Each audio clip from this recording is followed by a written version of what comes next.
నమస్కారం ఇదే సంగతికి స్వాగతం. అంతర్జాలం ఆరంభమైనప్పుడు అదో రేణువు ఇంతింతై వటుడింతై అన్నట్లుగా సాగి 30 ఏళ్లు గడిచేసరికి విశ్వరూపం ప్రదర్శించింది. కేవలం అమెరికా సైన్యానికి అవసరాల కోసం పుట్టిన అంతర్జాలం నేడు కాలుమోపని రంగం లేదు. అంతర్జాలం ఆధారంగా కొందరు వ్యాపారం చేసి ప్రపంచ కుబేరులు అయిపోతే మరికొందరు మోసపోయి నడి వీధిలో నిలిచే పరిస్థితి వచ్చింది. ఈ సేవల రూపంలో అన్ని అవసరాలు తీరుస్తున్న అంతర్జాలం దేశాల మధ్య ఆన్లైన్ యుద్ధాన్ని రగిలిస్తోంది. అంతర్జాలం ఆధారంగా రాజ్యాలే మారిపోతున్నాయి. ఈ ఉద్యమాల్లో కీలక పాత్ర పోషిస్తున్న యువత మరో ముఖంలో సామాజిక సైట్ల బానిసలుగా మారిపోతోంది.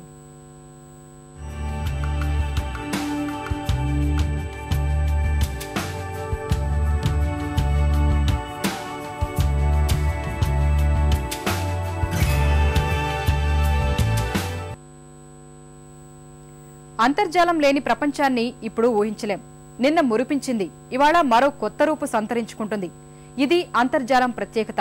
30 ఏళ్ల క్రితం చిరు చినుకుగా మొదలైన ప్రస్థానం నేడు మహాసంద్రంగా మారింది. ప్రపంచవ్యాప్తంగా కోట్లాది మంది ప్రజలను అనునిత్యం ప్రభావితం చేస్తోంది. గాలి, నీరు, ఆహారంలాగా అంతర్జాలం నిత్య జీవితంలో ఓ భాగమైంది. ఎన్నో కొత్త విషయాలు నేర్పింది. అత్యాధునిక చరవాణిల రాకతో అంతర్జాలాన్ని వినియోగిస్తున్న వారి సంఖ్య ఊహించని స్థాయిలో పెరిగిపోతుంది.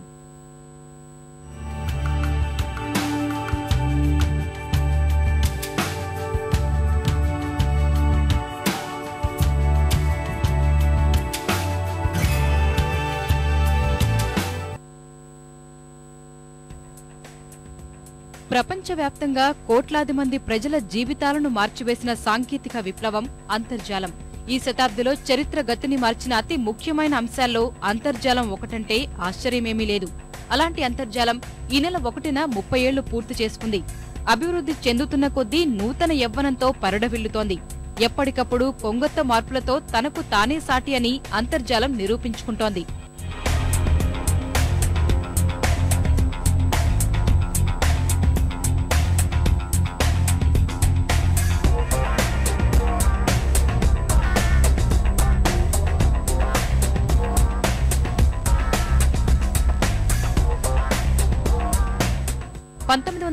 నాటికి కంప్యూటర్లను అనుసంధానించే పద్ధతిలో ప్రగతి సాధించినప్పటికీ వాటిలోని సమాచారాన్ని పంచుకునే వీలు లేకపోయింది. ఈ విషయంలో 1960వ దశకంలో అమెరికా సైన్యం తొలి అడుగులు వేసింది. సైన్యం అవసరాల నిమిత్తం పలు నెట్వర్క్ డిజైన్లతో ఆర్పానెట్ ని రూపొందించారు.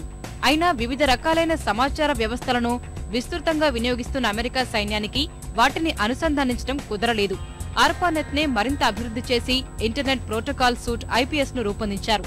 దీనిని 1983 జనవరి 1న అమెరికా సైన్యం అధికారికంగా ప్రారంభించింది. Transmission control protocol TCP, internet protocol IP ద్వారా సమాచారం బదిలీ జరిగింది.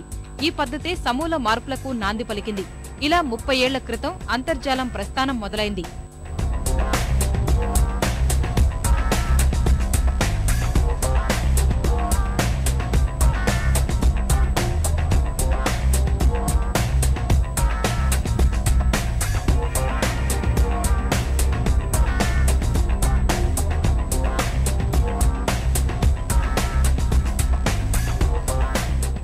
అమెరికా సైన్యం అవసరాల కోసం రూపొందించిన అంతర్జాలం ఊపిరిపోసిన శాస్త్రవేత్తలే ఆశ్చర్యపోయే పరిణామాలు చెందింది.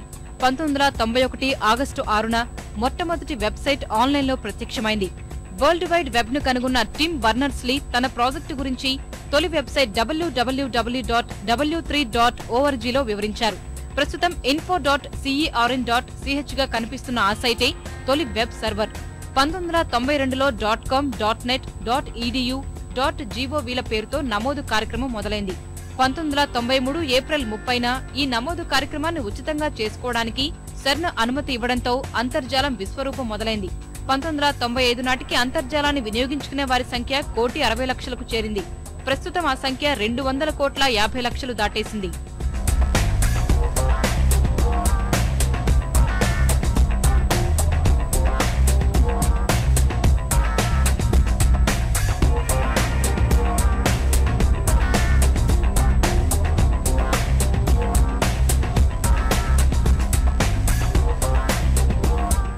1995లో యాహూ సేవలు ప్రారంభం కాగా ఉచితంగా సందేశాలు పంపుకునే సేవలు 1996లో హాట్మెయిల్ ద్వారా మొదలయ్యాయి.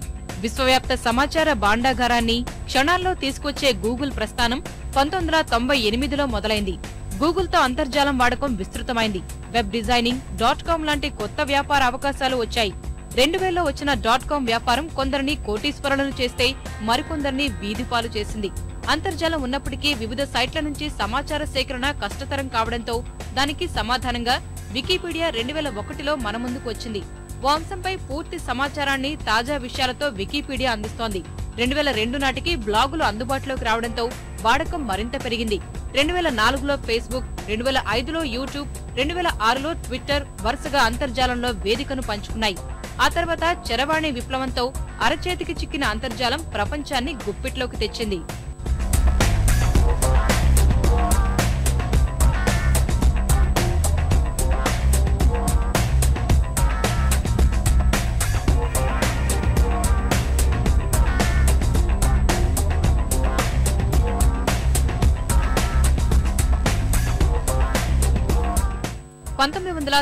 లో భారత్లో అంతర్జాలం సేవలను విదేశీ సంచార్ నిగమ్ లిమిటెడ్ BSNL అందించింది. ఈ గుత్తాధిపత్యం 3 ఏళ్లు కొనసాగింది.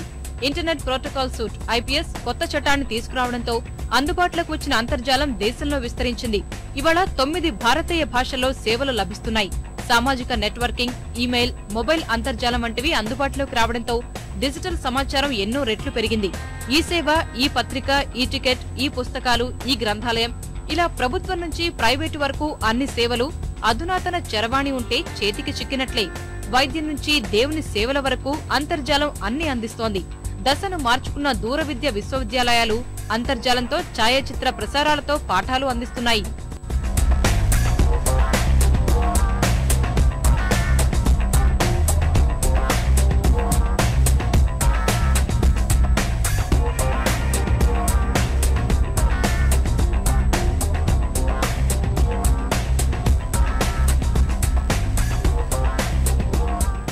అంతర్జాలం వాడకంలో యువతే కీలక పాత్ర పోషిస్తున్నారు. వారి అవసరాలకు అనుగుణంగా వస్తున్న చరవాణిలు ఇందుకు దోహదం చేస్తున్నాయి. 2011లో దేశంలో అంతర్జాలం వినియోగదారుల సంఖ్య 10 కోట్లు ఉంటే ఏడాది కాలంలో ఆ సంఖ్య 14 కోట్లకు చేరువైంది. వచ్చే 3 ఏళ్లలో 33 కోట్ల నుంచి 37 కోట్లకు పెరిగే అవకాశాలు కనిపిస్తున్నాయి. అప్పుడు అంతర్జాల వినియోగంలో భారత్ ప్రపంచంలో 2వ స్థానంలో నిలుస్తుంది. చైనా మొదటి స్థానం పదిలంగా సాగనుంది. భవిష్యత్తులో చరవాణి అంతర్జాలం హవా కొనసాగనుంది.